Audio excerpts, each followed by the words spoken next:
जय श्री कृष्ण, जय श्री कृष्ण, जय श्री कृष्ण। जय राधा रानी की जय, जय सिया रामचंद्र की जय, जय वैष्णो माता की जय, जय खाटू श्याम की जय। आज आमी श्रीमद् भगवद गीतार नवम अध्याय राजगुह योग। राजगुह योग की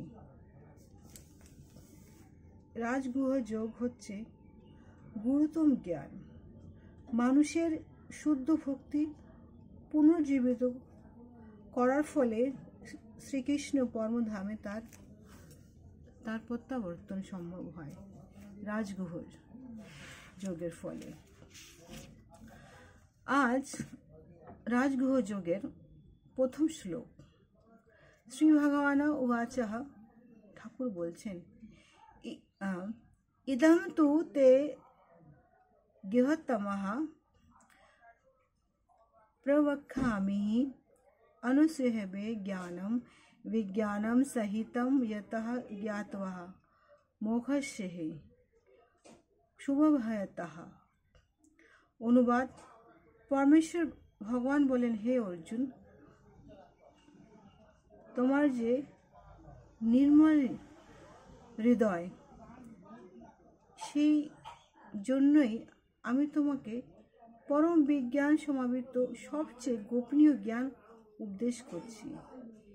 সেই জ্ঞান প্রাপ্তি হয় তুমি সুখময় সংসার বন্ধন থেকে মুক্ত হবে।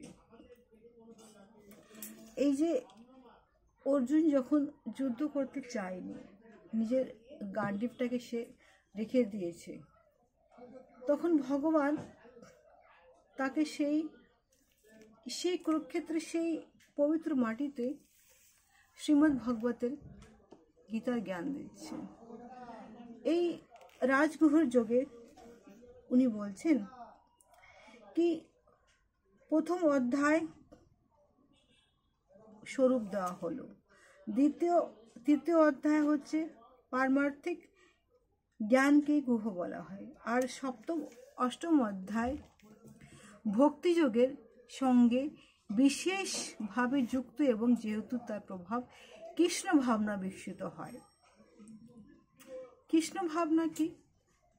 শ্রবণ, কীর্তন, স্মরণ, পাঠ সেবন, অর্চন, বন্দন, দাস্য, সখ্যা, আত্মনিবেদন।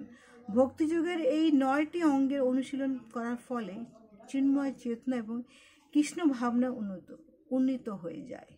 এইভাবে জড় জাগতিক ক্লুশ থেকে হৃদয় শুদ্ধ এবং কৃষ্ণ তত্ত্ববিজ্ঞানের হৃদয়টা মন সমাগম হয়। এখানে যেটা আমি বুঝি, আমি কি বুঝি, আমাকে তো ভগবান যা বুঝাচ্ছে আমি তাই বুঝে যাচ্ছি।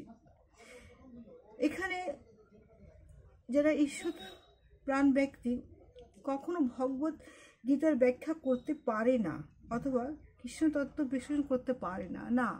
আমরা এই জগতে কেউই ভগবত গীতার ব্যাখ্যা করতে পারি না যতক্ষণ না শ্রীকৃষ্ণ চায়। শ্রীকৃষ্ণ যার মুখ দিয়ে ভগবত গীতা বলাবেন সেই বলবে, কৃষ্ণ যা বোঝাবেন সেই মানুষ বুঝবে। এই যে আমি যে ভগবত গীতাটা পড়ছি, নিজের বুদ্ধি সামর্থ্য যা বুঝেছি সেটাই বলছি, এতে আমার কোনো হাত নেই। সব কিছু কৃতার্থ শ্রীকৃষ্ণের, সে আমাকে আমার মুখ থেকে যা বলাচ্ছে আমি এখন বসে বসে তাই বলছি। শ্রীমদ্ ভগবদ গীতা, এর মহিমা অপার, এর জ্ঞান বিজ্ঞান সমস্ত কিছু অপার।